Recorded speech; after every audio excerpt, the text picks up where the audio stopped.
拜登考虑不首先使用核武器，这对美国是不是好事？为什么美国那些盟友反而先坐不住了？各位网友，大家好，我是刘小飞。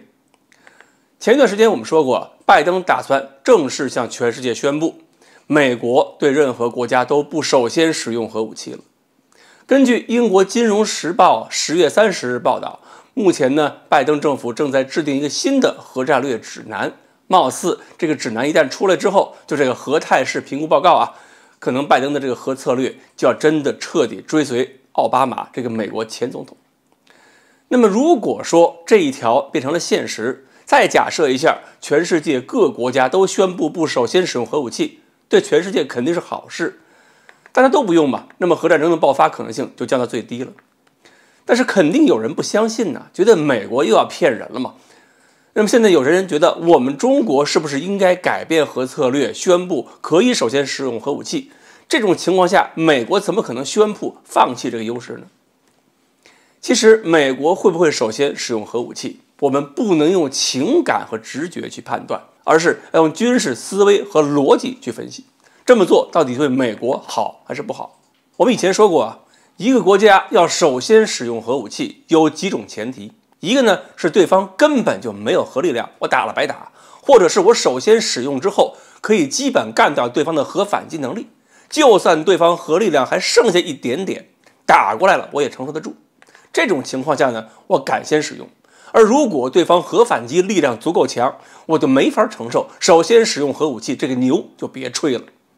另一个呢是我的常规力量根本不足以威慑对手，对手要打过来了，把我灭了，我再宣布不首先使用核武器，那就根本吓不住对手了，完全没有遏制作用。还有一种情况呢，我就一恐怖组织，我就是一个非国家组织，我没有国土，我打完你之后，你都没处去搞什么核报复，我自己基本没有政治成本，想怎么用就怎么用。而对美国来讲，第一条早就做不到了。核疯狂时代过去以后，美国、俄国都认识到这个问题，所以在美国的 SIOP 第7版中就已经谈到，不要对中俄首先使用核武器，只是没说不要对全世界首先使用。而第二条呢，担心常规力量保护不了自己，都是小国面对强国，这个条件更不适合美国。除了跟中国对比是个特例，美国的常规军力和其他国家的对比啊，这个差距都是在放大的。至于说第3条，这更不用说了。所以呢，在奥巴马时代，美国就已经开始考虑全面放弃首先使用核武器。而这次拜登说，核武器对美国来说唯一的用途就是让别人不敢对美国首先使用。实际上，这样的决策也是一个大国在强大和冷静情况下有了足够的安全感，同时又避免对抗走向核战争一个必然的举动。但是美国的盟友几乎都不干了。英国的《金融时报》称，英国、法国、德国以及日本、澳大利亚等等盟国都在劝拜登不要这么做。美国国内共和党也在骂，说拜登这么干纯粹是讨好俄罗斯跟中国。那么美国这些盟国为什么这么做呢？原因很明显，他们的情况就是符合了第2个条件，就是自己常规力量可能严重不足了。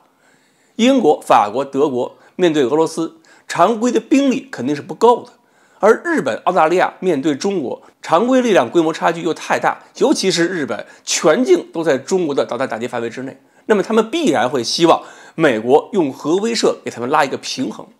否则的话，一旦跟中国发起冲突，美国常规力量支援不够，那么真是揍了都白揍。至于说英国、法国不是有核武器吗？有也没用，他们都要担心自己的核力量够不够了。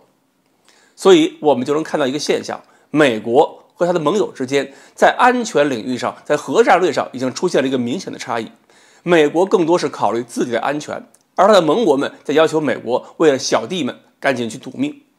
所以以前更多的时候是美国牵着盟国跟中俄对抗，现在呢开始是小弟们推着求着，甚至是想把美国给牵着走。中国呢以前也一直说不首先使用核武器，原因是第1条就是我们的核力量一开始太薄弱，没办法打掉对方的核反击力量，甚至是先使用了反而吃亏更多。但是现在呢，我们核力量发展了，而且同样也不首先使用核武器，原因不同了，是因为我们现在常规力量发展速度已经让我们的常规军力处在一个很高的水平，保证自己安全没有问题，核门槛就没有必要这么低。所以说呢，通过这个事儿，我们也能看得出来，未来强国之间呢又要出现一个新的分层，有一些国家从最高层级可能要跌落，而更多的国家会根本跟不上中美竞争的脚步。好，关于拜登可能宣布不首先使用核武器，盟国为什么做出这样的反应？今天呢，我们就分析到这里，欢迎大家继续关注我们的栏目，我们下期再说。